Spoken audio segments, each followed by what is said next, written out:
Vaïgash. Le titre c'est Yosef Hatzadik et Yehuda, son frère, l'un contre l'autre, deux challengers. Et la question c'est qu'est-ce qui prime? Avodat Hatshuva, le service du repentir, ou Avodat Limud Torah, ou l'étude de la Torah. Notre paracha raconte les préparatifs de Yaakov Avinu, qui quitte Eretz Kenaan avant de descendre en Mitzrayim, en Égypte, et retrouver son fils Yosef. Donc dans le Perek Memvav Pasuk Kafret, il est écrit Ve'et Yehuda Shalach lefanav el Yosef lehorot lefanav Goshna. Yaakov envoie son fils Yehuda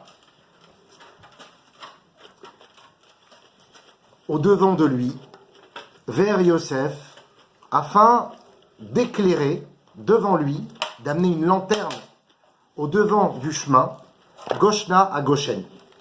Goshen, c'était donc la région égyptienne qui allait être offerte au Bnei Israël par Yosef, une région très fertile, une région où on pourra faire paître les animaux, puisque normalement en Égypte, ils sont contre l'élevage d'animaux. Donc c'était une région où ils pourront justement profiter de cela. Et Yaakov, il dit, mais avant d'arriver là-bas, je veux d'abord que Yehuda aille avant tout le monde, qu'il fasse un peu l'éclaireur, comme on dit. Mais qu'est-ce qu'il va faire exactement dans son éclairage? Nous dit Rashi, au nom du Midrash Agada. Les horot, les fanav, que veut dire éclairer devant lui?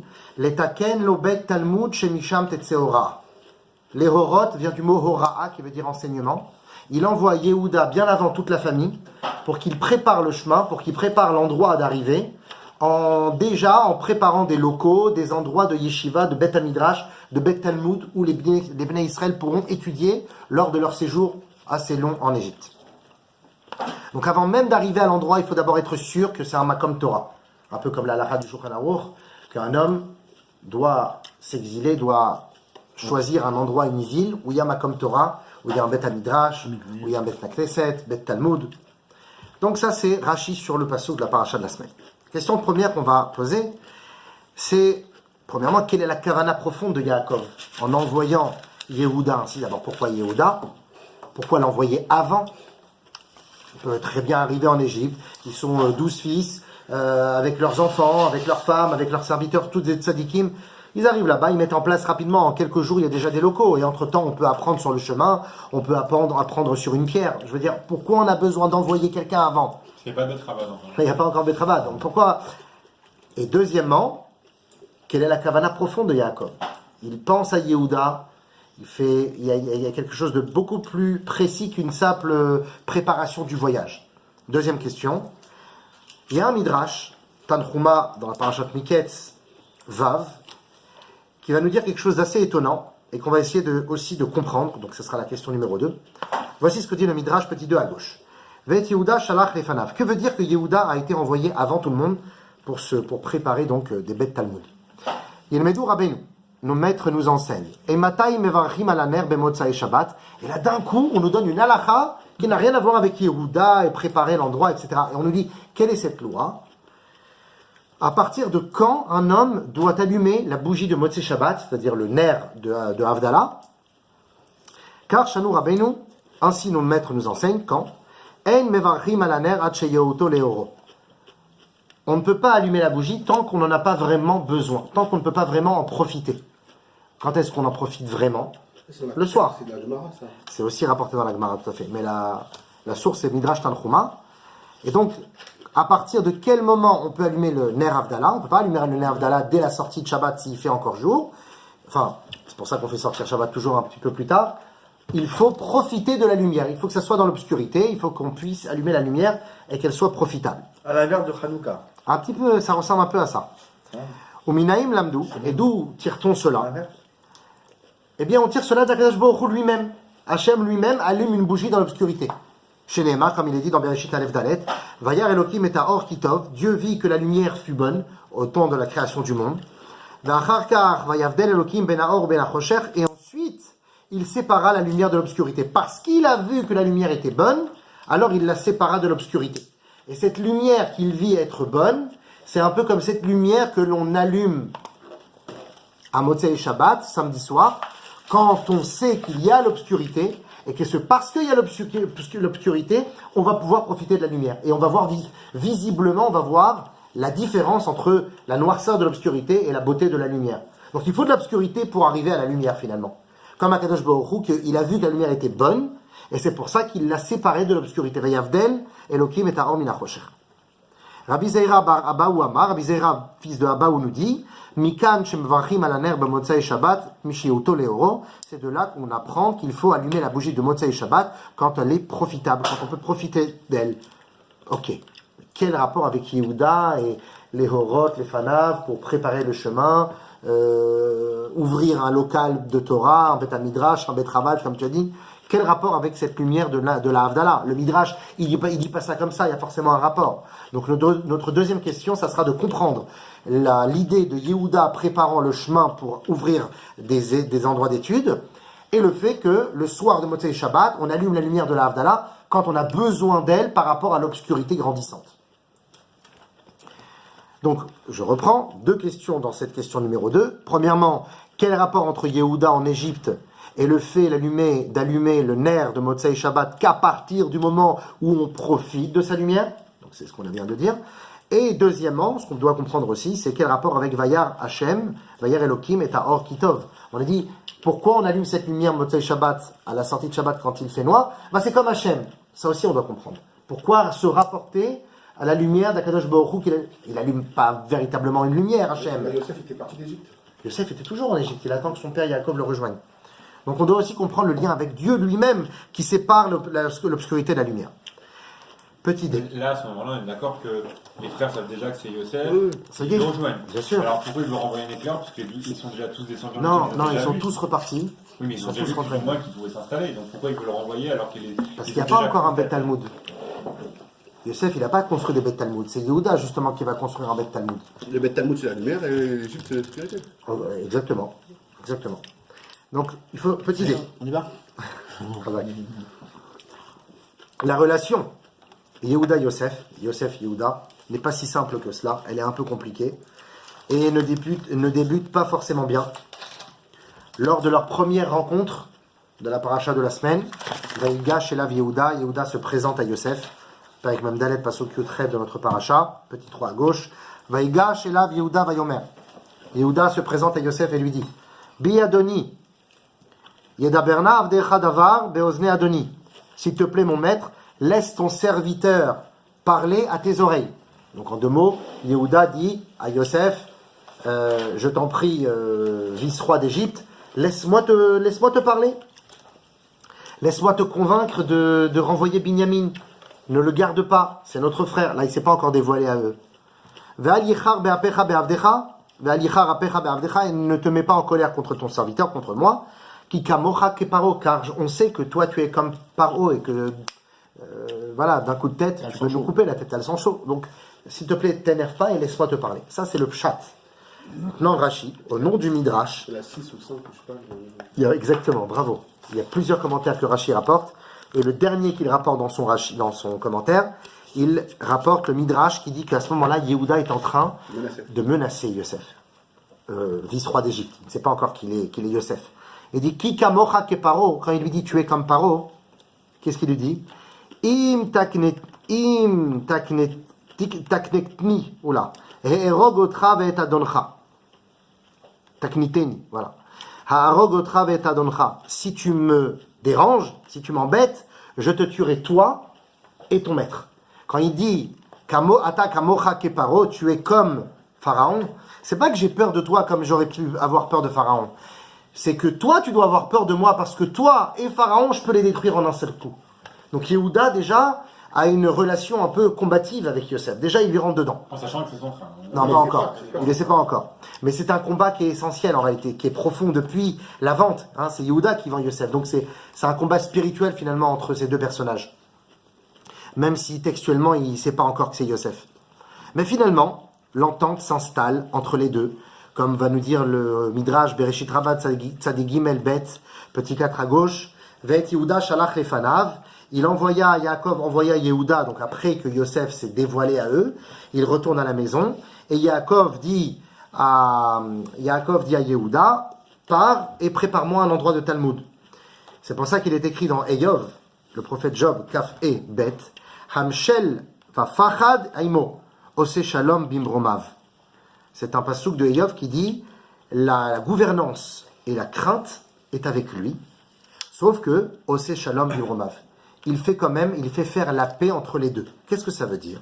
C'est quoi ce passage du prophète Eyov? Le Midrash explique. Hamshel c'est Michael. Qui est le gouverneur? C'est l'ange Michael. Vafachad c'est Gabriel. Quelle est la crainte? C'est l'ange Gabriel. Michael minamaim ve Gabriel minaesh. Michael vient du niveau de l'eau, ve Gabriel minaesh. Gabriel vient du feu. Ve'en omdim lifnei ashchina ve'enam mezikim ze et ze. Les deux malachim se tiennent devant la présence divine et l'un ne fait pas de mal à l'autre. Le feu aurait pu faire bouillir l'eau et la transformer en vapeur, et l'eau aurait pu étendre le feu. Mais non, ils ne se font pas de mal mutuellement. Michael et Gabriel. Ave Omer, Ose Shalom Bimeromav. C'est pour ça qu'on dit Ose Shalom Bimeromav. Ils font la paix dans le ciel. Bimeromav, c'est dans tes cieux. Meromim, d'accord, dans tes cieux. Marom. Qui fait la paix dans tes cieux? Hamshel Vafachad. Hamshel, le gouverneur. Vafachad et la crainte. Hamshel, c'est Michael. Et Vafachad, c'est Gabriel. Gabriel et Raphaël, deux anges opposés, contradictoires. Feu, eau. Normalement, devraient combattre l'un à l'autre. Oh, c'est Shalom Bimeromav. Mais Hachem fait en sorte qu'ils font la paix et qu'ils ne se disputent pas. Maintenant, du dit le Midrash, c'est exactement la même chose avec Yehuda et Yosef. Yehuda et Yosef. Zé Ari. Yehuda, c'est un lion. Comme il est dit dans Bereshit, même tête, Gour Arié Yehuda. Yehuda est un lionceau. Vezé Shor. Et l'autre, Yosef, est un taureau. Comme il est dit dans Dvarim Lamed Gimel Yudzaïn, Bechor Shoro Hadarlo. C'est l'aîné, c'est le taureau, et en cela est sa beauté à Yosef. Donc on a le taureau contre le lion. Le lion, c'est Yehuda. D'ailleurs, Yehuda, c'est la royauté d'Israël. La royauté est souvent symbolisée par le lion. Et le taureau, donc, c'est Yosef. Etmol mitnagrim zeimze. Ils sont un peu comme Michael et Gabriel, ils sont contradictoires. Yehuda ne supporte pas Yosef, Yosef ne supporte pas Yehuda. De la même manière qu'un taureau ne supporte pas le lion et le lion ne supporte pas le taureau. Ve'arshav ou meshalcho etzto. Mais Yaakov va faire la paix entre ses deux fils. Et il va dire à Yehuda, Yehuda, va à la rencontre de ton frère, va avant tout le monde pour voir ton frère et que ensemble, mais c'est toi qui vas aller pour cela, ensemble vous allez construire un Bet Talmud. Chez les comme il est dit, Ve'et Yehuda shalach lefanav, il a envoyé Yehuda avant tout le monde, avait osé shalom bimromav, ceci est la paix dans les cieux. Donc en fait, le Midrash est en train de nous révéler quelque chose d'essentiel, que le combat entre Yosef et Yehuda n'a rien à voir avec les personnages. Ben oui, c'est sûr. Extérieurement, oui, mais dans le fond, c'est leurs Neshamot qui sont en combat. C'est les Neshama du taureau, la Neshama du lion. C'est un peu comme Michael Gabriel. Et les deux sont en combat, un peu comme Mashiach ben Yosef et Mashiach ben David. On avait vu ça la semaine dernière. Mashiach ben Yosef est un Mashiach diplomate qui s'adapte au monde. Et Mashiach ben David, il est Rochev al-Chamor, il chevauche l'âne, c'est-à-dire il chevauche la Chomariut, pas Chamor, mais Chomer. Il chevauche la matière. Donc il écrase tout. Il n'y a pas, c'est Olam Haba, c'est 2.0. Et Mashiach ben Yosef, lui, il va doucement. Il se coiffe, il devient vice-roi, il met la toque égyptienne, il se fait appeler Tzaflat Paneach. Donc il y a quelque chose, tu vois, il y a une adaptation. Mashiach ben Yosef contre Mashiach ben David. Et ce combat-là, qui oppose deux extrêmes, va amener à une réconciliation parfaite au moment où Yaakov envoie son fils Yehuda avant tout le monde. Il lui dit, va chez Yosef, va voir Yosef. Comme il y a marqué, Ve'et Yehuda shalach lefanav el Yosef. Il a envoyé Yehuda avant lui, avant Yaakov, vers Yosef, Leorot lefanav Goshna, afin d'éclairer l'endroit de Goshen en ouvrant des écoles, en ouvrant un mikvé, en ouvrant un bet midrash. Tout cela va créer la paix entre Yehuda et Yosef. Ça, c'est donc le midrash de Bereshit Rabbah, à propos donc de ce combat éternel pour l'instant éternel entre Yehuda et Yosef, qui est soldé par une paix. Petit f. Avec ceci, on peut rapporter aussi un autre midrash qui va expliquer un Tehillim de David Amelech, Memchet He, 48, chapitre 48, verset 5. Regardez ce que dit le Tehillim de David, petit 5 à gauche. Le Tehillim dit, Kihine Amelachim Noadu, les rois se sont ligués, Avrou Yardav, et ils ont disparu ensemble. Donc ils ont voulu être liés, mais finalement ils ont disparu. Hemaraou, ils ont vu ceci. Kentamaou, et pourtant ils ont été pris de stupeur. Nivhalou, ils ont été choqués. Nechepazu, ils ont été épouvantés. Raada chazatam sham, la tremblote, les frissons les a saisis là-bas. Chil, l'angoisse.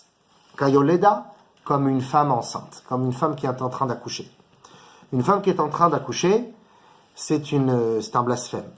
Non. Une femme qui est en train d'accoucher, elle est dans l'angoisse. Une question qui a à voir avec ça. Elle est dans l'angoisse, elle frissonne. Donc, c'est un exemple pour nous dire que... Non, attends, je te promets, c'est un truc... Comprendre ce Téhilim-là de David Ameller, de quel roi on parle, de quelle crainte ils ont eu, et finalement, de quel frisson finalement ils ont eu. Alors le Midrash, il explique, il dit comme ça. Raph, pardon. Est-ce qu'on peut dire que Yehuda, c'est le chef de la bande un petit peu? Évidemment. C'est sûr. C'est sûr et certain, dès le départ. Parce que Réhouven, c'est le Baal Tshuva, il a plus de temps pour être on va dire, le Bechor effectif. Shimon, c'est un merdeux, un sanguin. Lévi, c'est Alacha, c'est un tzaddik qui est dans le Beth Midrash. Donc Yehuda, il prend les rênes. C'est le roi. Voilà. Merci. Hey. Alors nous dit le Midrash, c'est quoi ce Tehillim? De quoi on parle? Kirine Amelachim, voici il y a des rois, Noadou, qui se sont ligués, qui se sont connus l'un à l'autre. Nous dit le Midrash, c'est Yehuda et Yosef. Les rois qui se sont ligués l'un contre l'autre, en réalité, c'est Yehuda et Yosef. Avrou Yardav, ils ont disparu ensemble. C'est quoi? Ça veut dire quoi? Zenit Male Avra Alze, Zenit Male Avra Alze. L'un pensait que l'autre fautait et l'autre pensait que l'un fautait. Ils se supportaient plus. Hemaraou Kentamaou, ils ont vu qu'ils ont été bouleversés. Ça veut dire quoi? Vaitamu Anashim Ishel Reu. Et tout le monde avait été choqué de leur relation. Nivalu Nechepazu. Ils ont pris fuite et ils ont été épouvantés. C'est-à-dire quoi? Velo Yachlu Echav. Les frères n'ont pas réussi à leur faire la paix. Raada chazatam sham, et les frissons les a saisis. Nous dit le Midrash, qui a été saisi de frissons? Elou Ashvatim. Ce sont les 10 autres frères qui, eux, en voyant la scène de leurs deux frères se disputant depuis déjà toujours, Yehuda qui ne supporte pas Yosef, Yosef qui ne supporte pas Yehuda, les frères observent cela de loin et ils frissonnent. Et nous dit le Midrash, Amrou, et ils disent, Melachim, Medainim, Elu, Am-im, Elu. On a deux rois ici. On ne peut pas dire que l'un est meilleur que l'autre. Les deux, chacun essaye de convaincre l'autre que son derech est le bon. À nous, Maïrpat Lanu. Nous, on n'en a rien à faire. Pourquoi on se mêle? Yehi le Melech, Medayeni Melech. Nous n'avons qu'à choisir les deux rois, Yehuda et Yosef. Donc ce Midrash qui explique le Tehillim est en train de nous révéler que ce combat de Yehuda et de Yosef, c'est un combat de roi. Et que finalement, à nous, les Bnei Israël, en voyant ce combat de Yehuda et de Yosef, on doit baisser la tête, baisser la garde et dire finalement ce combat est positif parce qu'on doit comprendre qu'on a besoin de deux rois. Normalement, il n'y a qu'une seule couronne. On va parler de quelle royauté? On ne parle pas d'une royauté sociale ou gouvernementale. On va parler d'une autre royauté spirituelle. Et à ce niveau-là, nous, en tant que juifs, on doit accepter les deux royautés, Yosef et Yehuda. Donc la question numéro 3 qu'on va poser, petit G, il faut comprendre le sens profond de leur désaccord. Et question numéro 4, comprendre aussi la réaction des Shvatim. Ils ont dit, nous disons, voici des rois qui se contredisent l'un à l'autre. Eh bien nous, on s'en fiche, on va choisir les deux. On doit aussi comprendre le sens de leurs paroles. On va dire aussi, Yosef, c'est Yosef Hatzadik, et Yehuda, c'est le Ham Israël, parce que c'est la royauté. En vérité, c'est le combat entre les tzadikim et les juifs. Parce que Yehuda, c'est le... Attends, je m'expose. Yehuda, t'as dit que ça représente la royauté du peuple juif. Non, les deux sont rois. Que Yehuda, c'est ça. Mashiach ben Yosef, Mashiach ben David. Yehuda, Yehudim. Oui. C'est les juifs. Oui. Et Yosef, Hatzadik. D'accord. Donc c'est le combat du juif. Parce qu'il lui dit, Yaakov va vers le tzadik. D'accord. Il y a certainement... Ouais, il y a sûrement quelque chose. En fonction de ce qu'on va continuer, parce que c'est là où on va donner la réponse. Même un truc du rabbi qui dit ça. Peut-être. Il dit qu'avant Mashiach, c'est les tzadikim qui devront être... Faire tchouva. Oui, comme il y a marqué, les cheveux des anciens blanchiront devant les jeunes, même s'ils auront moins de connaissances et moins d'expérience. Petit H, on va voir sûrement il y a un rapport. On va essayer de connecter ça avec ce que tu dis. Strasbourg, là. Ouais. Le petit H, il n'y a personne Baruch Hashem qui est vraiment gravement blessé. C'est des figurants, ça. Petit H, je ferai ça. Le Shla Kadosh, le Shnei Luchot Abrit, non, parce que je fais pas partie d'une association intercommunautaire, c'est mal. Le Shla, ça va. Le Shla Kadosh révèle que Yosef Hatzadik et Yehuda représentent en réalité deux drachim, deux chemins dans la Avodat Hashem. Yosef Hatzadik, c'est le Limud HaTorah. C'est pour ça qu'on va voir peut-être que ça va en fonction de ce que tu dis, mais ne t'accroche pas, n'essaie pas tout de suite faire la truc. Je sais que tu vas vouloir le faire. Essaye de te connecter pour l'instant à ce qui est dit là. Le Shla Kadosh, il dit Yosef Hatzadik, c'est l'étude de la Torah. Limud Teire. Alors que Yehuda, c'est la Teshuva. On va voir qu'il y a une différence entre les deux. L'action, en fait. C'est deux chemins différents. Les deux sont actions, les deux sont passifs, les deux sont actifs. C'est une manière de se présenter devant Hachem. Le Limud Torah, on va dire que tu existes, tu mets en contribution tous tes éléments intellectuels, etc. Alors que la Tchouva, tu t'effaces. Mais dans les deux, tu es actif. L'effacement de la Tchouva, c'est pas de rester à rien faire. C'est en faisant des mitzvot, en étudiant aussi la Torah. Mais il y a quelqu'un qui étudie la Torah en Limud Torah. Il y en a qui étudient la Torah en mode Teshuvah. En fait, c'est... Non, c'est deux chemins différents, c'est qu'ils avaient le même endroit. Oui, c'est ça. Bien sûr. C'est pour ça qu'on a besoin de Yehuda et de Yosef.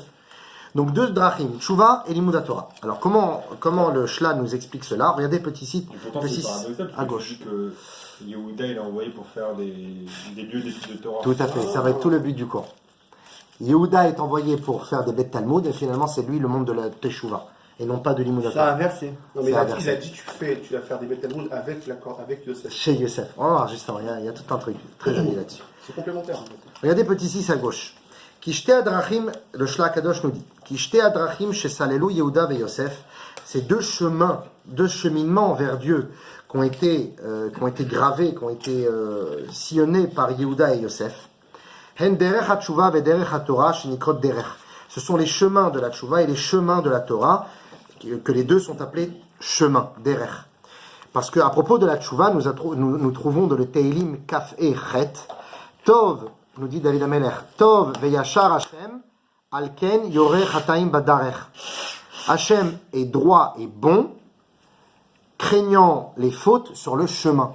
C'est pour ça que je craindrai les fautes sur le chemin. Donc on voit que cette craindre la faute, badarech sur le chemin, le derech va avec la tchouva, et nous dit Rashi sur place, il commente le Teilim, et il dit yoreh chataim, c'est qui celui qui craint la faute? Derech teshuva. Celui qui est dans le chemin de la teshuva, il craint la faute, il craint de faire des bêtises, il craint de rejuter.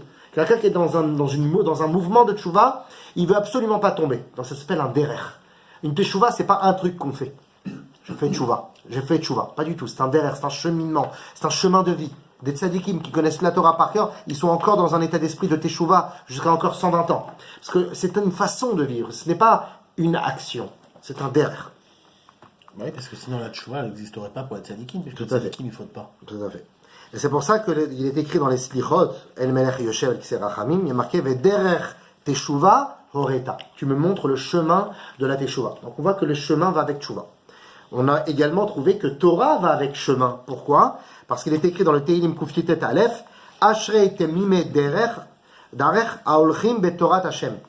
Heureux les gens pieux sur le chemin qu'ils marchent dans la Torah de Dieu.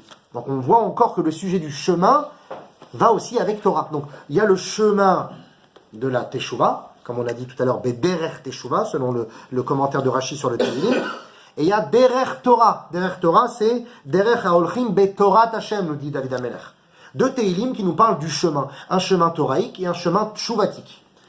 Donc ces deux chemins, en réalité, possèdent chacun d'eux un protagoniste, et c'est Yosef, et l'autre c'est Yehuda. Yehuda la tchouva, Yosef Limud Torah. Petit i. Avant de partir, avant de quitter Canaan, Yaakov bénit ses fils. Excusez-moi, pas avant de quitter Canaan, avant de quitter ce monde. Yaakov bénit ses fils. Et il dit, à chacun d'eux, il donne soit des remontrances, soit des bénédictions, ou soit les deux. Et il va dire quoi à Yehuda? Il dit, Yehuda, ata yoducha achicha. Yehuda, toi tu as reconnu tes fautes devant tes frères. On parle évidemment de l'histoire de Tamar. Parce que Yehuda s'est marié sans le savoir avec sa belle-fille pensant qu'elle était prostituée. Et finalement, il aurait pu cacher cet événement et en sortir blanchi pendant que sa fille était brûlée au bûcher, mais il a reconnu, il est sorti à l'extérieur, il a demandé pardon devant tout le monde, et par cette hoda'a, Yehuda vient du mot hoda'a, cette reconnaissance et cette comment on appelle ça, cet aveu devant tout le monde, eh bien c'est comme ça qu'il est devenu. L'aveu, c'est dans le Yehuda. Tanakh ou dans la Torah? Parce que moi, quand j'ai lu la parasha, il ne fait pas d'aveu. Ah si, Il dit elle est plus intelligente que moi. Tzadka mimeni. Oui, mais- Tzadka, pas plus intelligente. Tzadka, elle a raison. Non, mais dire, elle a cette... Ah, elle a... Non, mais parce que... Elle était au bûcher avec des enfants qui étaient les siens. Personne n'aurait dû le savoir. Oui, mais il elle- sort, il dit stop, ne la brûlez pas. Tzadka mimeni. Elle est plus intelligente que moi, c'est pas un aveu. C'est pas Tzedeket, Ouais, mais- c'est Tzadek. Tzadka, elle Elle a raison. Elle a raison de quoi? Bah, sûrement qu'il a expliqué. La Torah, elle parle en résumé, on va dire. On va pas raconter que Yehuda a re-raconté l'histoire. C'est le Ah oui, c'est le pshat. Donc, Rashi tout le monde ramène le savait pshat. qu'il avait... Tout le monde a su à ce moment-là. J'ai compris. Il a eu honte, etc. Et par cette oda'a, cette reconnaissance, il s'est fait réintégrer dans le Ham Israël. Parce que depuis la vente de Yosef, tout le monde lui en voulait. Il s'est écarté de ses frères, il s'est un petit peu En exilé. fait, c'est une faute qu'il a rapproché des gens. Voilà, bravo. C'est ça la téchouva. Exactement. C'est quand tu reconnais ta faute, finalement tu es dans un état de soumission, dans un état d'humilité. Et cette humilité donne envie aux gens de s'approcher de toi. toi. Il aurait pas avec Tamar, il n'aurait pas réintégré le groupe. Exactement. Il ne serait pas devenu Melech Yehuda, le roi de Yehuda, Malchut Yehuda. On va voir ça dans un instant dans les textes. En tout cas, il dit à ses fils Yaakov avant de mourir, Yehuda, toi, tu as reconnu ta faute devant tes frères. Et parce que tu reconnais ta faute, tu es un mensch, tu es un homme.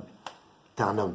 Et le Midrash dit à ce propos, tout à l'heure je vous ai dit, j'ai commencé à raconter ça à Charles, on nous a mis une petite affichette avec des photos de poubelles mal jetées. Enfin, il y avait la grosse benne en bas dans le local à poubelle. Le et gros ben. Le Big Ben, justement.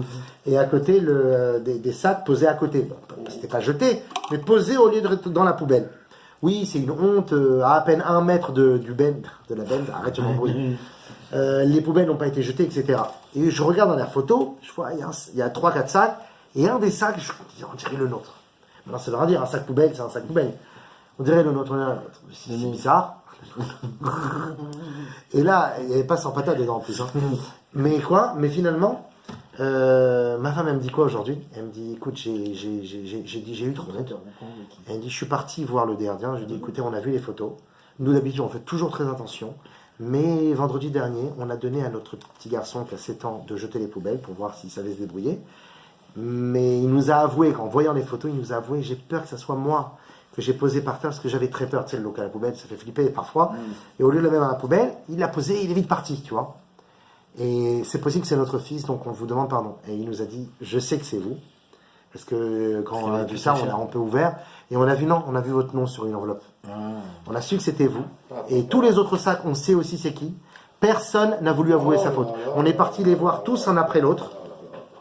Ils nous ont tous dit non, c'est pas moi, c'est pas moi. Mais leur nom était dedans, mais on leur a pas dit qu'on a vu leur nom. Vous, on a vu votre nom, et c'est pas seulement on est venu vous voir, c'est vous qui êtes venu nous avouer. Bah, sachez que votre honnêteté, il nous a dit, d'abord ça nous touche, ça nous va droit au cœur, et on sait qu'on peut vous faire confiance, on sait que vous êtes des gens bien. Kiddush Hashem. T'as marqué des points. Exactement. Des points. C'est pas anodin tout ça. J'aurais pas besoin de lui mettre un billet de 100 dans une enveloppe pour le nom, C'est dès qu'il c'était le gardien. le gardien. C'est magnifique. Et à part ça, c'est un gardien, Un gage. c'est un guèche, mais il est vraiment phénoménal. Quel Bien. Kiddush Hashem vous avez? Carré. C'est simple, mais ça vaut de l'or. Parce que ça, c'est toute ta vie, tu t'en rappelles, ça, que la personne, elle a été honnête. Alors que quelqu'un de malhonnête, toute ta vie, tu te souviens qu'elle a été malhonnête. Non. Tu te souviens que des mauvaises choses, pas des bonnes choses. Honnête, bête, mais honnête. Tu vois ce que je veux dire? J'ai posé, je suis bête, mechila, j'avoue. Parce que faute avouée, à moitié pardonnée. Comme un stagiaire. Faute avouée, faute pardonnée, je dirais. Bon, ça dépend quelle faute, mais... Ah, Un moi, je stagiaire, il est parle. arrivé en retard, il aurait pu dire le métro, nana, il a fait, Ouais. tu sais quoi, hier soir je suis sorti avec mes amis jusqu'à 3h du matin, j'ai pas réussi à poser. Magnifique. Tu vois ça? Dans tout ce qu'il me dit, je le crois, mais non. Ouais, ouais. Tu vois ça, tu dis, bah, mon frère, Mais dis la pas. prochaine fois, tu m'appelles. Non, mais quelqu'un qui te dit ça, c'est choquant, parce que tu t'attends à qu'ils te disent non, les transports, Bien sûr, les bien grèves, sûr, les bien sûr. gilets jaunes. Il n'y a pas comme le Hémet. Le Hémet, il n'y a pas. Bon, en tout cas, voilà, ça c'est le Nyan de Yehuda, que nous sommes un peu Yehuda dans notre famille. Ah oui. Bon, mais Ah, c'est- regarde, ça. On a surtout appris que Lévi c'était une flippette. hein. Ouais, c'est ça. Ouais. Donc, Donc alors on a donc cette Odaha, cette reconnaissance, cet aveu de Yehuda, comme nous dit le Midrash dans Bereshit Rabbah Tzadik Tet Zayin, petit 7 en bas à gauche. Arei Shimon veLevi yatsu afem pnehem mechurkamot. Lévi et Shimon, quand ils ont été devant le lit de petits rats de leur père, Yaakov il leur dit, Shimon, Lévi, vous êtes des barbares. Vous avez sorti vos glaives et vous avez tué tout le monde dans la ville de Shrem. Il les a grondés. Et lorsque c'est arrivé autour de Yehuda, parce que Reuven, Shimon, Lévi, Yehuda il a eu peur. Veria mitiare Yehuda, chez Loïs Kulo Maase Tamar. Il a eu peur que son père lui rappelle l'histoire de Tamar, de sa belle-fille, qu'il a été avec elle. Mais comment choqué ou. Itril Korelo Yehuda Atayoducha. Mais il lui a pas dit aucune faute. Il lui a rappelé aucune faute. Comme on a dit, quelqu'un d'honnête, t'as même plus envie de lui dire qu'il est mauvais. Tu lui dis juste que tu es quelqu'un d'honnête. Ata yoducha achicha. Il n'y aurait pas une faute sur laquelle il a déjà fait. C'est vrai, mais bon, comme on peut considérer ça comme une grave faute pour quelqu'un comme Yehuda, il aurait pu lui dire, hein, tu te souviens, mais bon, Baruch Hashem, tu as fait tchouva. Voilà. Non, il lui a dit, Ata yoducha achicha, tu as été reconnaissant, tu as fait un aveu. Amar lo HaKadosh Baruch Hu le Yehuda ata odeta b'maaseh Tamar. Hashem lui dit, puisque tu as reconnu l'action avec Tamar, yoducha achicha liot melech alehem. Tes frères seront reconnaissants envers toi et te nommeront roi sur eux. Comme toi, tu as fait tes aveux. Donc Akadosh Baruch Hu dit à Yehuda, puisque tu as reconnu ta faute devant tes frères, eux te seront soumis et ils te nommeront roi sur eux. Regardez petit 7 de l'autre côté, c'est la suite. Toujours un autre midrash, cette fois-ci Bereshit Rabbah Tzadik Kret Vav, qui nous dit Yehuda ata yoducha achicha. Tu as reconnu tes aveux devant tes frères. Achicha modim becha. Maintenant tes frères te reconnaissent. Imcha modé becha. Ta mère te reconnaît. C'est-à-dire la mère c'est Léa. Ani beatzmi modé lecha. Moi-même je te reconnais. Amar Rabbi Shimon Bar Yochai. Rashbi, l'auteur du Zohar, nous dit Yu kol achicha nikraim al shimcha. Tous tes frères seront appelés en ton nom. En Adam Omer Reuveniana. Aucun homme ne dira je suis Reuveni, de la tribu de Reuven. Aucun homme ne dira Shimoni. Tout le monde dira Yehudi. Donc tu te feras, tout le Ham Israël sera appelé en ton nom Yehudi, Minashon Yehuda, parce que tu as reconnu ta faute devant tes frères. Et tu deviendras leur roi. C'est-à-dire que par cette avoda de Teshuva, tu deviens Mashiach ben. Est-ce qu'on a cité Yov au départ? Oui. Parce que on a cité Yov quand on a dit Amshel va fachadimo ose shalom bimromav. La gouvernance et la crainte est sur lui. Mais Hachem fait la paix dans le ciel entre Malach et Israël. Dans le Perek Aleph du Tanya, on cite Yov, et on dit tu as créé les Rechaïm et les. Barata Rechaïm, Barata Tzadikim. On peut aller encore loin avec Tzadikim, Rechaïm, Am Israël, c'est ça, parce Tchouva. fait Shalom. Très intéressant. Tu peux effectivement faire quelque chose avec ça. Les petits J. C'est-à-dire que le Ham Israël. Je m'appelle Charles Taïem. C'est-à-dire que le Ham Israël, il aime les sardines à la mangue. C'est-à-dire que le Ham Israël se nomme Yehudi. Et il méritera Mashiach ben David.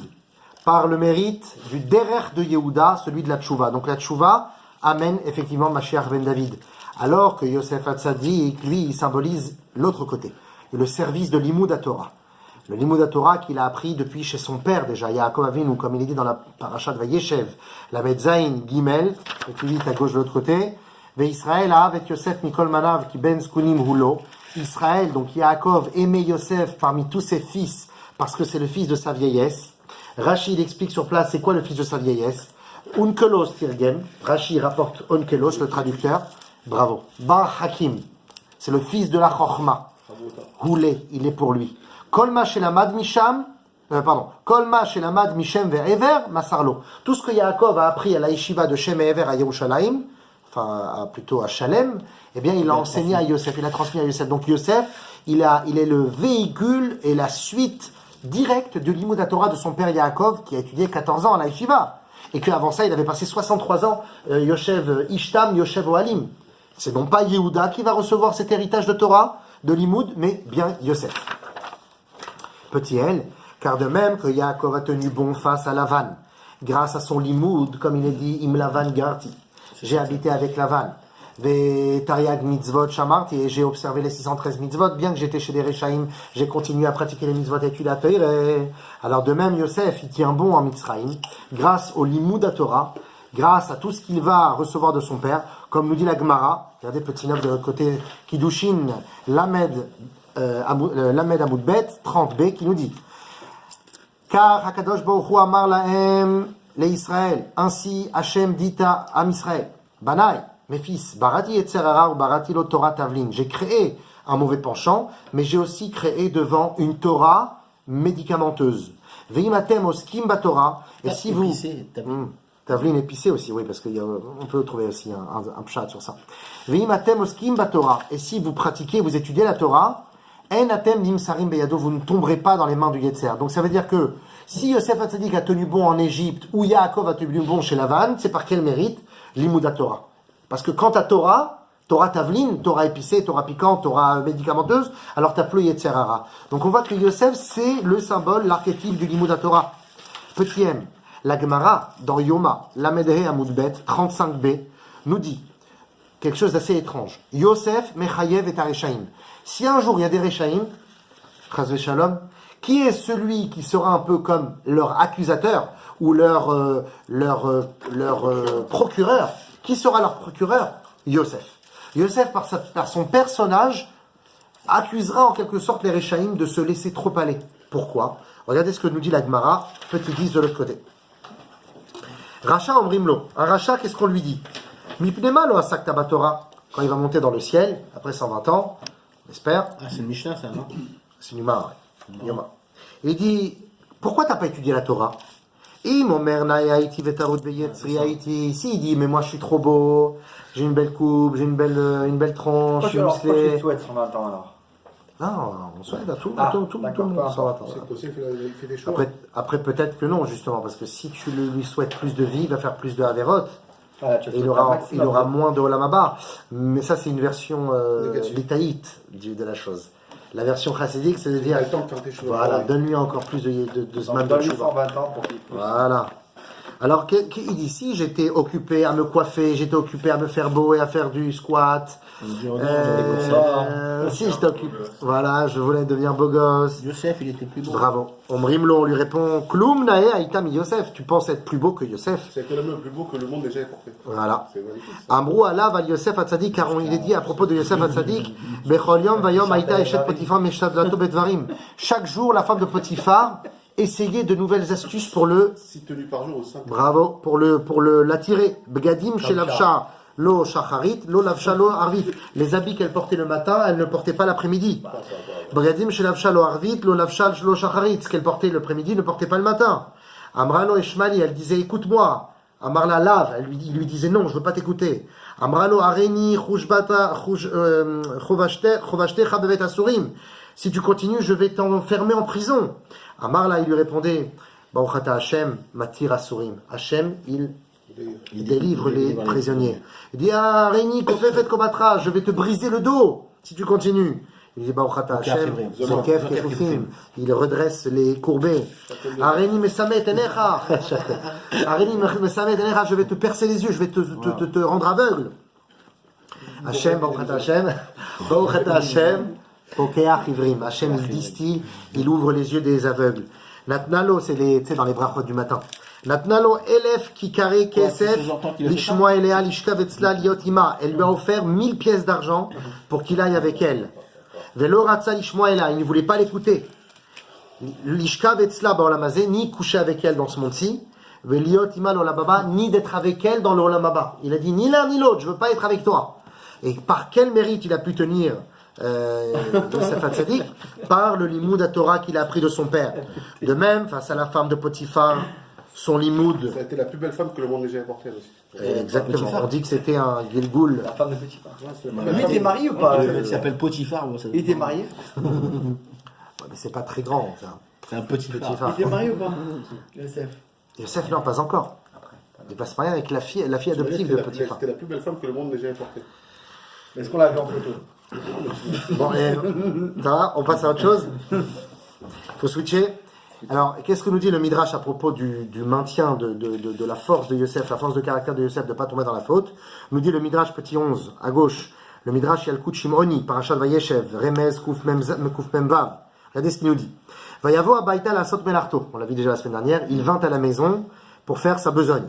Rabbi Elazar Omer, Shabbat Aya. Rabbi Elazar nous dit c'était Hanouka, on a vu la semaine dernière déjà, Zot Hanouka, mais c'était aussi Shabbat. C'était un jour de Shabbat. Dirtiv, comme il dit dans Bereshit, Bet Gimel, Kibo Shabbat Mikol Melarto. Car en ce jour, tu dois te séparer de toute Melacha. C'est une Zara Shabbat. Alors, non, plus encore, tu vois, c'est encore plus beau qu'une Gzera Shabbat. Kibo Shabbat Mikol Melarto, car tu dois te séparer d'une Melacha d'un ouvrage.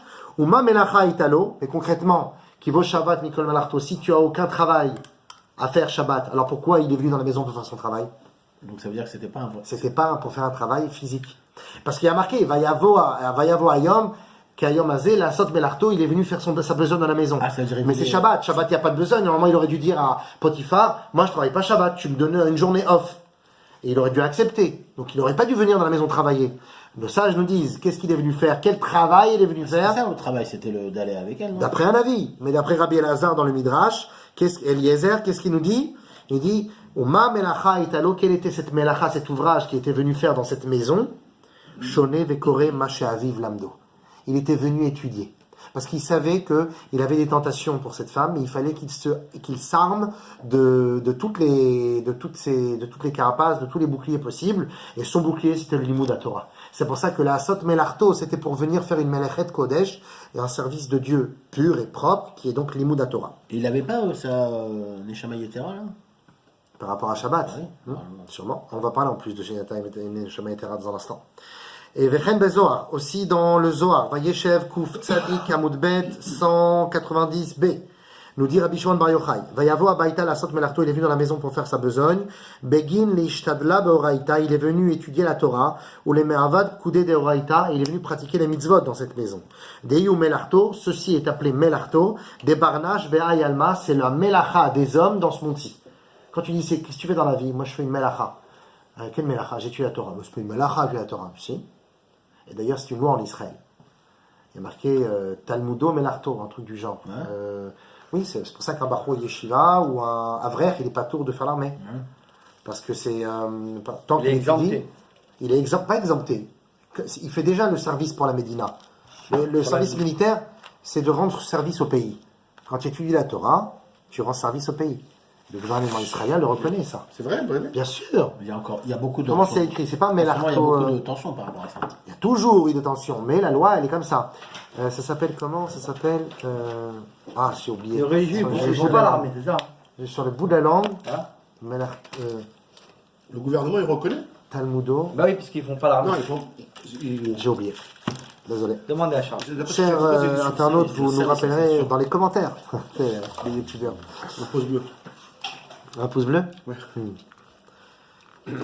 D'ailleurs, un des meilleurs pousseurs ici, il est à ma droite. Donc ça, c'est le... Arrête. Ça, c'est le Zohar. Donc le Zohar nous dit, qu'est-ce qui est appelé la Melacha d'un homme par excellence? C'est le Limud Torah. C'est pour ça qu'il est venu faire sa Melacha dans la maison, c'est-à-dire d'étudier. Et le Midrash, dans Bereshit Rabbah, Tzadik Dalet Gimel, nous dit, Amar Lahem, Yosef Le'achiv. Yosef, il dit Le'achav, à ses frères. Im Yamin Lachen Yaakov Aremutav. Si, alors... Au moment où il y a Yosef, il se dévoile à ses frères, écoutez ça, il dit à ses frères, allez, retournez à la maison, et allez dire à papa que Yosef est vivant, qu'il vit en Égypte, et dites-lui de me rejoindre, dites-lui de venir en Égypte à Goshen pour habiter avec moi. Maintenant, ils ont dit, peut-être qu'il ne va pas nous croire, papa, on va revenir, il y a quelque temps, on lui a dit, dévoré par une bête sauvage, maintenant on lui dit qu'il est vivant, 22 ans après, et qu'il est le vice-roi d'Égypte, il va nous rigoler au visage. Donc il dit comme ça, Yosef, Im Yamin Lachem Yaakov Aremutav, si papa vous croit, tant mieux. Veimlav, atem omrimlo, bishmi, et s'il ne vous croit pas, vous lui direz en mon nom, Besha'ash et pirashti mimcha, vous direz en mon nom, comme ça. Papa, Yosef nous demande de te dire que le jour où il a été vendu, au petit matin, il avait étudié avec toi la Torah, avant que tu l'envoies espionner ses frères. Tu as étudié la Torah avec Yosef le matin. Et qu'est-ce que tu as étudié avec eux? Qui dit à qui là? C'est les Shvatim qui essaient de convaincre Yaakov que Yosef est vivant. Alors Yosef, il leur dit, comment vous allez convaincre papa que je suis vivant? Vous lui direz que Ah, et ce jour-là, t'étais. qu'il se souvienne que ce jour-là de la vente, C'est quand il a vu la charrue qu'il a compris, c'est pas ouais, ça? tout à fait. Il a dit, le jour de la vente, nous avons étudié ensemble. Et qu'est-ce qu'on a étudié ensemble? Le din de Egla Haroufa, la génisse dont on a brisé le cou. Toute une halakha dans la... Et on étudiait cette halakha ensemble. C'est pour ça que maintenant, vous allez partir chez papa et vous allez prendre avec vous des agalotes, des grandes charrettes, des charrues, avec plein de victuailles, avec plein de cadeaux pour papa. Et quand il a vu les agalotes, qu'est-ce qu'il a fait Yaakov? Ruach Yaakov Aviem. L'esprit de Yaakov a revécu, comme si qu'il a eu une seconde vie quand il a vu les agalotes. Et Rachid se pose la question sur place, pourquoi? Parce que tu vois des charrues, tu revis. Parce que quand il a vu les agalotes, qui veulent dire des charrues, Égal à Rufa. il s'est rappelé de Agala, c'est la même racine, il s'est rappelé du dernier din, de la dernière étude qu'il a fait avec son fils Yosef. Vayomer Israël, Rav Kocho chez Yosef béni, et ainsi Yaakov dit à ce moment-là, comment elle est forte, la force de mon fils Yosef. Oui, Israël c'est Yaakov. Oui, mais c'est pour ça. Yaakov, il dit combien Yosef est fort. Chez Kamat, Sarot, Igio, combien d'épreuves se sont abattues sur lui. Ve'adain ou Omed Betitko, et il tient, quand bien même il tient dans sa tzitkout. Parce que toutes ces années, il a été en Égypte, et pourtant la première chose qu'il me fait passer comme message, papa, je me souviens de la dernière halakha qu'on a étudiée ensemble. Et sûrement, je l'ai révisée jusqu'à maintenant. Il lui envoie les charrues, les charrettes, les agalotes, il a choisi Igoul, la roue qui tourne, pour lui montrer combien il se souvient de la Torah. Donc encore une fois, la preuve que Yosef Hatzadik, on vient d'apporter une ribambelle de preuves que Yosef Hatzadik, c'est l'Imoud Torah. Yosef Hatzadik a gouverné son Yetzerara grâce à Torah Tavlin. Yosef Hatzadik, c'est l'homme le plus beau du monde, et la Gemara te dit, si tu penses ne pas tenir contre le Yetzerara, souviens-toi de Yosef, que lui, il avait un gros Yetzer, et pourtant il a tenu bon. Il a repoussé la femme de Potiphar. Il est venu la sorte Melarto dans sa maison. Melacha, c'était Melechet Limouda Torah, parce que ça en était le jour du Shabbat, on n'avait pas le droit de faire une autre Melacha. Le Zohar nous dit que la Melacha d'un homme, c'est véritablement ça, le Limouda Torah. Ainsi de suite, d'où, en même temps que Yosef envoie un message à son père, papa, la seule chose que je me souviens, c'est de notre limoud ensemble. Donc Yosef Hatzadik, limoud à Torah. On a vu Yehuda, Avodat Hatshuva, et je croyais que tu avais un chat dans les bras, je te jure. Un furet ou une belette ou un truc. Et Yosef Hatzadik, c'est l'imoud à Torah. Ok, reprenons. Maintenant, on va reprendre au petit O. J'aurais été les frères de Yosef, franchement, ils m'auraient énervé. Il continue, hein. Il continue, hein. Franchement, le gars, il se a fait tout, machin. Papa, je me souviens de la petite à la fin. Il fout les nerfs, quand même. Ouais, mais c'est ça la force, c'est que s'ils changent, ils ont aucun mérite, les frères. Ben oui, mais bon. Le Franchement, mérite, c'est moi, que- je dis qu'ils ont un mérite. Le mérite, Moi-même, c'est qu'il accepte moi, je comme l'aurais il est, mis parce dans que le cul. c'est ça, ma chère Ben Yosef. C'est un rieur de ce monde-ci. C'est quelqu'un qui arrive à être un... Il se connecte à ce monde-ci. Il est avec les politiciens, il est politicien, avec les... Il s'adapte. Voilà. Et ce niveau-là, bah, ça peut énerver certains tzadikim, ouais, effectivement. C'est pour ça que ma chère certains Ben tzadikim, donc, ouais. voilà, certains Rav Tayeb, mais enfin, je parle du vrai. Hein. Et c'est pour ça que ma chère Ben David ne supporte pas ma chère Ben Yosef. Ouais. Petit O, la Gemara dans Souka, Nunbet Amoudbet 52b, dit justement qu'il y a effectivement deux chemins pour le dévoilement de la Géoula. Deux manières d'y arriver. Un par le biais de Mashiach ben Yosef, qui prépare le terrain, et un par le biais de Mashiach ben David, qui installe la juridiction de Dieu sur le monde. Commençons par le premier chemin, celui de Yehuda ou de Mashiach ben David, ce qu'on appelle le Derech HaTshuva, Voilà, le chemin c'est de ça, la Tshuva. C'est Mashiach ben David contre Mashiach ben Yosef. Tout à fait. Au début. Exactement. Alors commençons par le Derech HaTshuva. La Gemara dans Yoma, Pevav Amoudbet 86b, nous dit Gdola Tshuva Shemevia et Agéoula. Grand est le repentir qui amène à la rédemption. Donc c'est-à-dire comment on atteint un Mashiach par la Tshuva. Le Rambam dans Ilchot Tshuva Tzadik Zain, Perek Zain, nous dit En Israël Nigalim Ela Bitshuva. Am Israël est délivré seulement par le mérite de la Tshuva. Donc on voit que la Géoula, c'est-à-dire Mashiach ben David, c'est la Tshuva. De même, le Midrash, dans Bereshit Rabbah Bet Dalet, petit 12 de l'autre côté, nous dit Ve'aretz aïta tohu vavohu vachoshech al pnei tehom. C'est le Ve'ruach Rosh Hashanah. Bravo. Ve'ruach Elokim merachefet al pnei hamayim. Il y a marqué dans le Chumash Bereshit à propos de la terre qui était difforme. Elle était tohu bohu au début de la création. Il y avait l'obscurité sur la surface de l'abîme. Et le vent, le souffle de Dieu, planait au-dessus des eaux. Hein, c'est l'histoire de la genèse, de la création du monde. Nous dit le Midrash à propos de ce passouk que Rabbi Shimon ben Lakish, c'est Resh Lakish qui nous dit cela. Patar Keria Begalouyot. Dans ce passouk, on est en train de t'annoncer les différents exils du Ham Israël. Ve'aretz haïta tohu. La terre était difforme. Galout Bavel. C'est la galoute de Babylone. Ubou. Tohu babou. C'est donc le bohu. C'est le balagan. Ça, c'est Galout Madaï. C'est l'histoire de Purim. Ve'chosher. Chosher, c'est l'obscurité. Galout Yavan. Comme on l'a vu la semaine dernière. Hein, l'obscurité, ils ont voulu obscurcir les yeux d'Israël. Alpeneteum, sur la surface de l'abîme. Zegalout Mamlechet Arsha'a, c'est Edom, le dernier exil dans lequel on est. She'en lahem cheker kemoateum, car il n'y a pas de profondeur, on n'arrive pas à voir la fin. C'est un abîme, c'est une profondeur sans fin de l'exil de Rome dans lequel on est toujours. On n'a pas l'impression que, enfin, vous attachez avec la venue de Mashiach. Le passage continue et dit Veruach Elokim merachefet, et le souffle de Dieu planait. Nous dit le Midrash, quel est ce souffle? Zerucho shel melech HaMashiach, c'est le souffle du roi Mashiach. C'est pour ça qu'il est écrit dans Ishaïa, Isaïe, Yudalef Bet 11.2.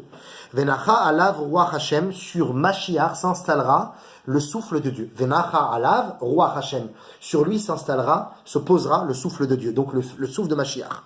Beizosrut memashmeshet uba. Par quel mérite le Mashiach vient, nous dit le Midrash, Hamerachefet alpene hamayim, le souffle de Dieu planait au-dessus des eaux. Le souffle de Dieu qui est Mashiach. C'est quoi l'eau, bravo? C'est quoi l'eau, nous dit le Midrash? Bisrut atshuva. La tshuva est appelée l'eau. Shenim shela kamayim, comme il est écrit dans Echa Bet Yutet, Shifri kamayim liber.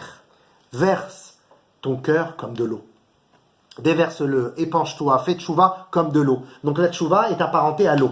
Donc en deux mots, on est en train de te dire ici que Mashiach ben David, par le biais de la tshuva qu'il apportera dans le monde, fera en sorte que toutes les galouillottes qu'on a connues, Tohu, Bohu, Rocher, Alpeneteum, les quatre exils, donc Babel, Madaï, Yavan et Edom, dans lesquels on se trouve actuellement, tous seront balayés par le Ruchosh Mashiach, le souffle de Mashiach qui planera au-dessus des eaux. Et quelle eau? Pourquoi le souffle de Mashiach plane sur l'eau? Parce que le souffle de Mashiach ne peut planer que sur des gens qui ont fait tchouva. En Israël nigalim et la bisrut tchouva. L'homme Israël sera délivré que par le mérite de la tchouva. Et la tchouva, c'est ce qui est le déclencheur. C'est pour ça qu'il y a marqué que si on fait tchouva, Mashiach il vient tout de suite. Une tchouva sincère, même si c'est pas devenir un tzaddik, un grand rabbin. Tchouva, c'est de dire à Hachem, maintenant je veux devenir un bon juif. C'est ça. Même si dans 2 heures après, le gars il refait une faute. Au moment où il dit je fais tchouva, il est honnête. À ce moment-là, s'il y a beaucoup de juifs, s'il y a le rov de juifs qui font ça dans le monde, Mashiach vient. Et ça, ce Nyanat de tchouva, Mashiach ben David, l'installe par son rouach à la maïm, son souffle sur l'eau, sur la tchouva. Et Yehuda, on a dit tout à l'heure, c'était l'eau ou c'était le feu? Non, on a dit, il y a Michael et Gabriel, c'était un exemple pour Yehuda et Yosef. Mais on peut aussi trouver là aussi quelque chose. Tu dis Raphaël, c'était On peut Raphaël. aussi trouver quelque chose. J'ai pas trouvé quelque chose sur ça, mais on peut trouver pourquoi l'eau, c'est Gabriel, le feu, pardon, et Michael, c'est l'eau, et pourquoi on a voulu les apparenter à Yehuda et Yosef. On peut aller encore plus loin. Et moi, c'est ça que je veux, mon frère, c'est que tu ailles plus loin et que tu fasses une petite feuille de route sur ce que tu trouves et pourquoi pas rajouter. Et après, c'est pour Macron, quoi. Après, je peux pas, j'ai trop de baptêmes de Gemara à finir, j'ai le Non, chat. mais c'est- non, mais c'est pas ça, c'est que C'est un langage. Sur le moment. On m'a dit que c'était pas bon en fait de faire ça. Non, bah, ça va. C'est qui ton rave? Et voilà, je t'ai dit. Bah, ça dépend. Le mardi, c'est Rav. Les autres semaines, c'est Rav Gabidon, Raphaël. Donc ça, c'est une. Un ça, seul c'est rave ne me suffit pas. Il est volatile. Non, mais c'est ça, il a besoin. Ça, Il a besoin du Yosef, C'est il a tellement besoin de lourd David. qu'on doit Hein? tenir. T'as besoin de Machir Ben Yosef, Machir Ben Ah David. oui. Alors, ça, c'est Pourquoi on l'appelait donc Machir Ben David Machir Ben Yehuda, magnifique. Excuse-moi, ça. Pourquoi on l'appelle? Ah, la question de. ça, oui. David Très bonne et question. Yehuda. David, c'est un homme sur lequel. Bon, je veux pas le dire parce qu'on va le dire tout de suite. Tu poses une colle qu'on va résoudre tout de suite. Mais très bonne suggestion. Petit P. Pourtant, il y a aussi le Derech HaTorah. J'essaie toujours de faire attention de ne pas le dire. Je dis lettre P. La même chose quand j'arrive à la lettre. Juste après. Toujours, j'essaie de faire attention. Il m'a fait partir. De quoi C'est le cas de Il a le fait dire. partir quoi? Bon. Oh là là, Hachem, attends, pause. Comment on peut faire? C'est trop tard. Tu devrais couper ça, je pense. Ouais, c'est bien, mais je sais pas comment couper. Faut crier. Ce qui est étonnant, c'est que ça leur vient tout de suite après, dès qu'on parle de vent. Oh là là. Planer. Un vent qui planait. Alors, On est où là? on est la lettre P.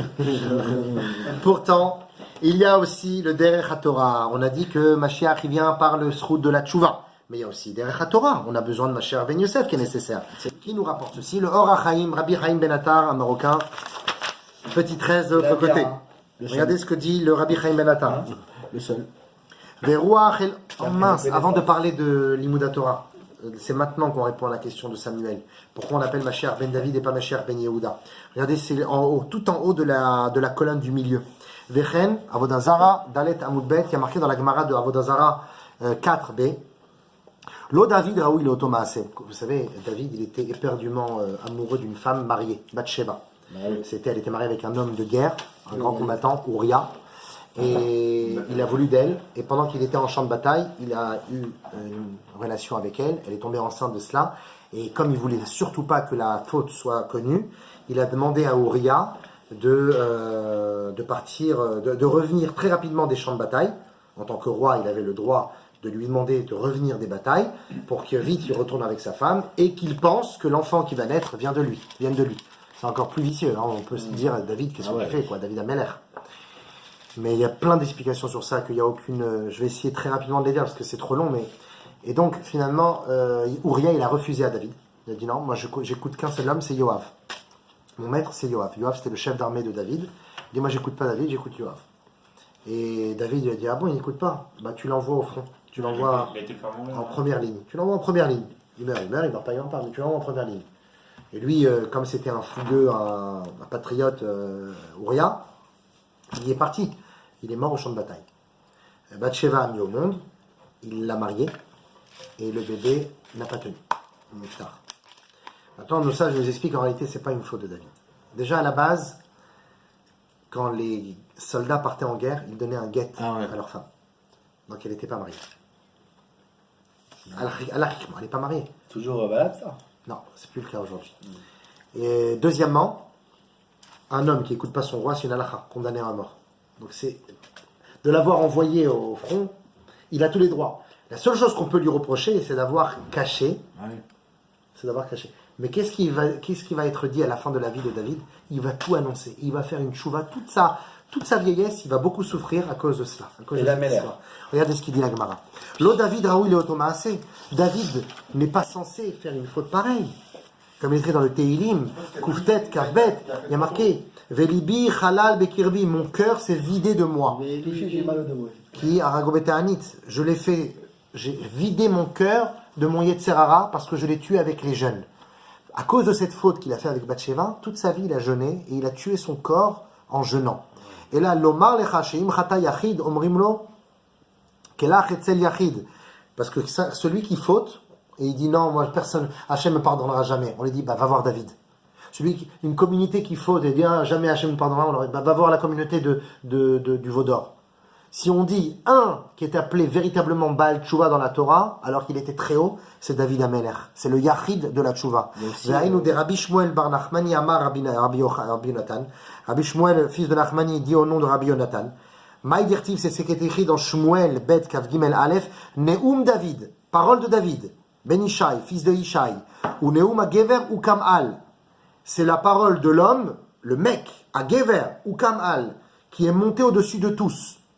Neum David Ben Ishai, parole de David, fils de Ishai, chez Ikim Ola Al Teshuva, car il a toute sa vie, toute la fin de sa vie, à partir de l'histoire de Bathsheba, il a fait Teshuva. Il ne faisait que ça. Étudier, faire Teshuva, se mortifier. Donc en réalité, le Inyan de la Teshuva qui vient de Yehuda, c'est comme si ce Inyan-là s'est fait piquer par David et que c'est devenu maintenant le symbole de la Teshuva. C'est Mashiach ben David. Donc. Maintenant, pour revenir à Mashiach ben Yosef, alors on va essayer de finir ça en 10 minutes, un quart d'heure maximum. À 11h, on termine. À propos de Mashiach ben Yosef, on a dit Mashiach ben Yosef, c'est Limud Torah. Mashiach ben David, Tshuva, on a besoin. Mais on a besoin aussi de Mashiach ben Yosef, qui veut dire Limud Torah. Maintenant, on va expliquer. Regardez des petits traits, s'il vous plaît. Vers Ruach Elokim, là maintenant, il y a un autre commentaire de Or HaChaim qui va pas tout à fait d'accord avec le Midrash. Il va rapporter le Zohar, qui n'est pas tout à fait d'accord de dire que le Ruach Amerachefet al Panei Hamaim, le vent qui souffle au-dessus des eaux, c'est la Tshuva. Il n'est pas d'accord. Regardez. Ruach Elokim, donc le souffle de Dieu. Amrou ben Midrash Zerucho shel Mashiach. Ils ont dit dans le Midrash que c'est le souffle de Mashiach. Merachefet al Panei Hamaim, qui souffle au-dessus qui plane au-dessus des eaux. Nous dit l'Or HaChaim, En Maïm et la Torah. À quoi est comparée la Torah? À l'eau, non pas à la Tshuva. Depuis quand on parle? C'est ce que tu dis tout à l'heure. Tu as dit tout de suite Torah. C'est vrai qu'il y a marqué Shifri, Kamaïm, libère. Épanche-toi, fais Tshuva comme de l'eau. Mais il y a marqué aussi que En Maïm et la Torah. Donc, on dirait que l'eau c'est Tshuva, mais c'est aussi Torah. C'est pour ça qu'il est écrit dans le Zohar, nous dit le Or HaChaim Agadosh, dans Zohar Chadash, Parashat Bereshit, Daf, Chet, Tour, Dalet, Dibur Amatri, Vaikra. Chez Lo Igalou Israël et la Bisrut Torah Shnim Shel Alemaim. Am Israël sera délivré seulement par le mérite de la Torah qui est comparé à l'eau. Donc deux phrases qui sont identiques mais qui se contredisent. Un il dit c'est par le mérite de la Tshuva, un il dit c'est par le mérite de la Torah. Ainsi qu'il est écrit dans le Zohar Chadash Tetzavé, Amar HaKadosh Baruch Hu Begaluyot Arishonot Chazou Bisrut Avram Yitzchak Yaakov. Les premières Galouyot, donc Babel, on a pu revenir à la Torah, on a pu être réaccepté par Hachem grâce à Avram. Madai, donc l'histoire de Purim, on est revenu grâce à Yitzhak. Et Paras, on est revenu grâce à Yaakov, le père de Yosef, Yaakov. Maintenant, la quatrième galoute, Arshav Emchatu Batorah Shnatatine Moshe. Aujourd'hui, la quatrième galoute, c'est parce qu'on a fauté dans la Torah. Kad, il y a Tuvun Veitaskun Betorato, c'est pour ça que le Tikkun, c'est de s'asseoir et d'étudier la Torah. Bisrut Moshe Anigoalam. Pour que le quatrième libérateur, non pas Avraham, Yitzhak et Yaakov, mais Moshe Rabbeinu, qui a offert la Torah, puisse les libérer. C'est pour ça que le Or HaChaim conclut et dit ou les enitarech hagalout, c'est pour ça que la galoute est si longue, qui kol od she'en oskim batorah ou bemitzvot, parce que tant qu'on n'étudie pas la Torah et pratiquons pas la mitzvot comme un vrai lamdan, en Moshe chafetz ligol am bet patlani min la Torah, Moshe Rabbeinu ne voudra pas, chas de shalom, libérer un peuple qui ne sont pas intéressés par la Torah. Donc on voit qu'on a deux cheminements. On a un chemin d'une avodat limud Torah qui ramènera Mashiach et une avodat de Tshuva qui ramènera Mashiach. Donc, qui est-ce qui prévaut? Qui est-ce qui prime? C'est la question du cours. Limud Torah ou avodat Tshuva? Les deux. Mashiach ben Yosef. Alors, qui est-ce qui vient avant? Lequel des deux vient avant? Ouais. À ton avis, toi, qu'est-ce que t'en penses? Moi, je pense qu'il n'y a qu'un descendant qui est en même temps. Il peut en rester qu'un. Non, qui est en même temps descendant de David et de Mashiach ben David et Mashiach ben Yosef, de par son père et sa mère, qui peut être Mashiach. L'être Q. Par exemple, le rabbi. Ah. Oui.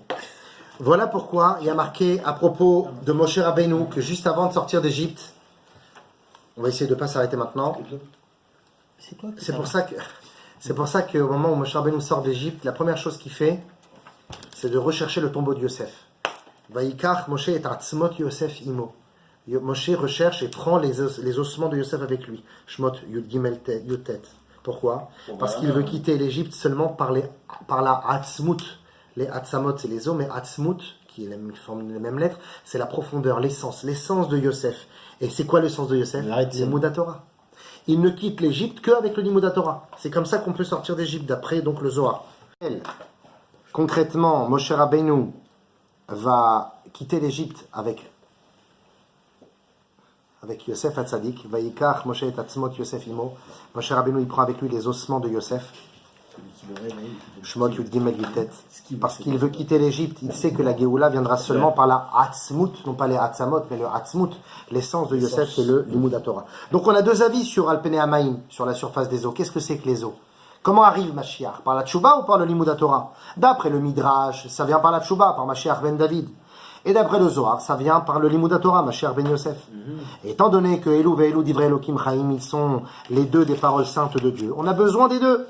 On comprendra maintenant pourquoi les Shvatim, dans le passage qu'on a lu tout à l'heure, dans le passage de Kine Amlachim Noadu Avru Yarda Vemarau Kentamau Nivalu Nechepazu Raada Chazatam Sham Chilka Yoleda comme une femme enceinte. On sait que Mashiach est considéré comme une femme qui est en train d'accoucher.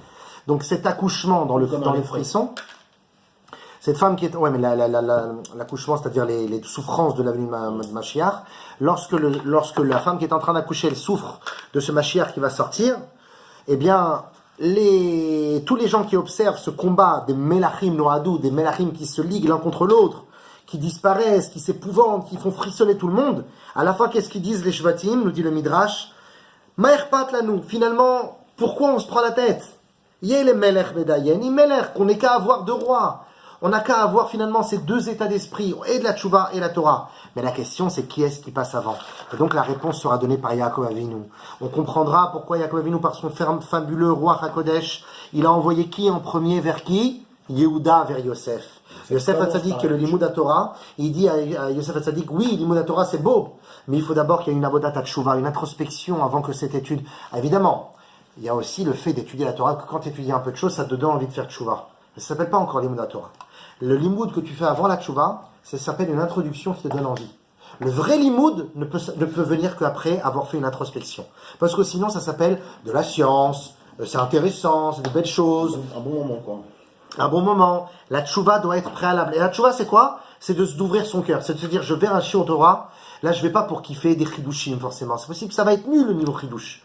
Mais ça va m'apporter quelque chose, ça va me toucher, parce que je sais qu'il y a quelque chose que je peux prendre pour changer. Cette pensée, ça s'appelle un hirur tchouva, c'est la base de tout.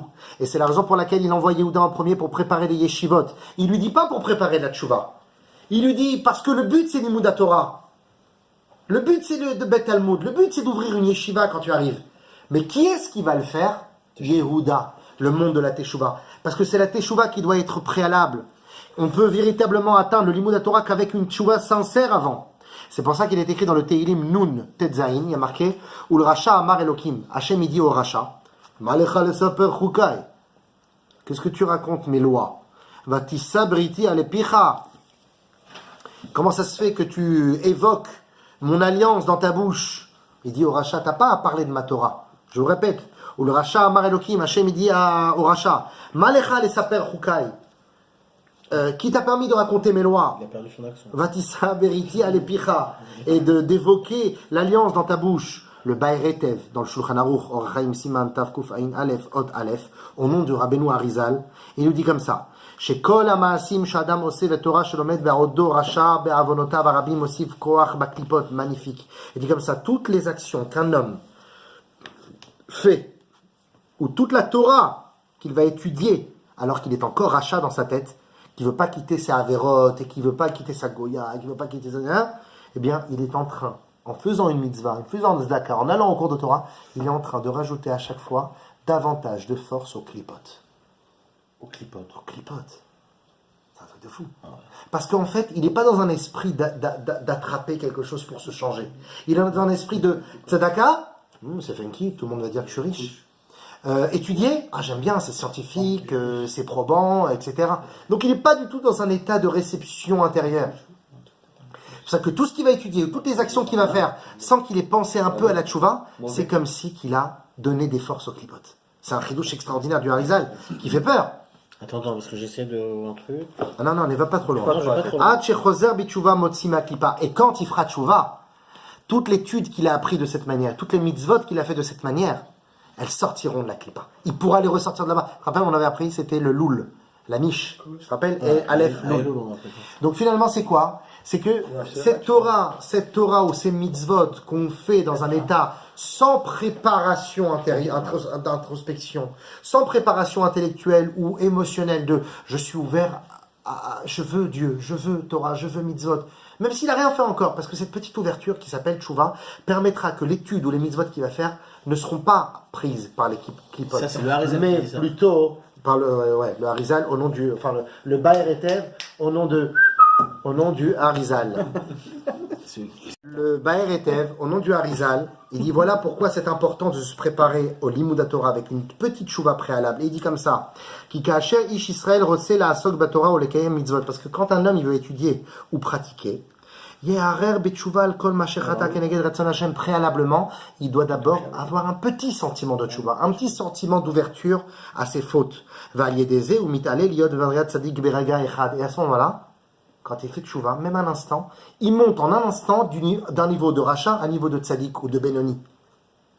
Comme il est écrit dans la Gemara de Kiddushin, même tête à Moudbet, Amekadesh et Aïcha almenat shani tzadik, celui qui se marie avec une femme. Et il dit, je me marie avec cette femme, je sais qu'elle me fera faire tchouva. Je serai tzadik grâce à elle. Je vais me marier avec Je elle. suis pas d'accord pour ça. Afilou Rachagamo, même s'il est rachat complètement, mais Koudeshet, elle est appelée mariée. Comment ça se fait?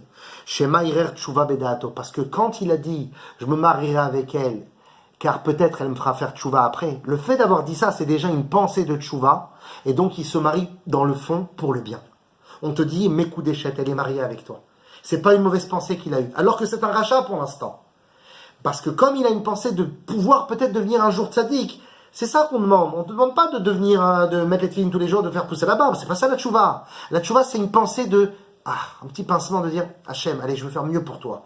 Et quant à cette petite pensée-là, la tchouva, la Torah, les maasim tovim, les bonnes actions et l'étude que tu vas avoir, rentrera vraiment dans ton cœur. Alors que quelqu'un qui vient et dit, moi, tu vois, je veux pas, mais je vais bien écouter ce qu'il dit là, cet homme, ce rabbin, ou j'aime bien faire cette misa parce qu'elle est très jolie, je trouve que c'est beau d'allumer comme ça une bougie samedi soir, alors qu'il fait tout noir, ou d'allumer les bougies de Hanouka, c'est beau à côté d'un petit sapin. S'il fait ça, il passe à côté d'essentiel. C'est pour ça qu'il faut une petite ouverture, une fissure grâce à la tchouva, Tu vois, et après le limud une Torah. bombe religieuse. Et puis là, tu dis, elle me ferait bien faire tchouva. Ouais, Elle est mariée. elle est mariée. Mais coup d'échec. Arrête qui a filou rachat gamour chez Meharer betchouva n'est pas repris tzadik. Parce que même un rachat total, qui a une pensée de tchouva, même un instant, il se transforme en tzadik, même un instant. Ayedeze yale kol torato bilki la Hashem lavado, et sa Torah monte directement chez Hashem. Maintenant, on comprend pourquoi il est marqué va à Goshen, lehorot, lefanav, goshna, afin d'éclairer le chemin vers Goshen. Pourquoi d'éclairer le chemin vers Goshen? Léhorod vient du mot hora'a. Hora'a, c'est un enseignement. Un enseignement pour nous, que comment on doit vivre dans notre vie, avec Mashiach ben Yosef ou Mashiach ben David. Avec Mashiach ben David ou Mashiach ben Yosef, on te dit, vis d'abord avec Mashiach ben David. C'est pour ça qu'on parle tout le temps de Mashiach ben David, Mashiach ben David, Mashiach ben David. Parce que c'est d'abord l'union de la tchouva, soit une hora'a pour toi. Envoie d'abord Yehuda dans ta vie. Ça doit être dans toutes tes générations. Et enfin, pour terminer, on comprendra le rapport avec la lumière de la Havdalah qu'on a dit au début du cours. On a dit, Yehuda est envoyé par Yaakov pour éclairer le chemin, etc. On te dit, cet éclairage ressemble à l'éclairage de la bougie de la Havdalah samedi soir. Parce que c'est un moment où on a besoin de la lumière parce qu'on est dans l'obscurité. Quel rapport? Maintenant, on va comprendre. Il y a marqué dans la Gemara de Psachim, Kuf Gimel Amudbet, Avuka le Havdalah mitzvah min hamufrar. Il est meilleur d'avoir non pas une bougie pour la Havdalah, mais une torche. Et le Rama, il explique cette Gemara, Orachaim Siman Resh Chet Sadik Seif Aleph, il dit Beshem Aguda, au nom de l'Aguda, il dit Vener Sheyesh Lo Shte Ptilot Mikre Avuka. Une bougie qui a deux flammes, donc deux mèches, est appelée une torche. Pourquoi deux mèches? Regardez, le Tikkun Zohar.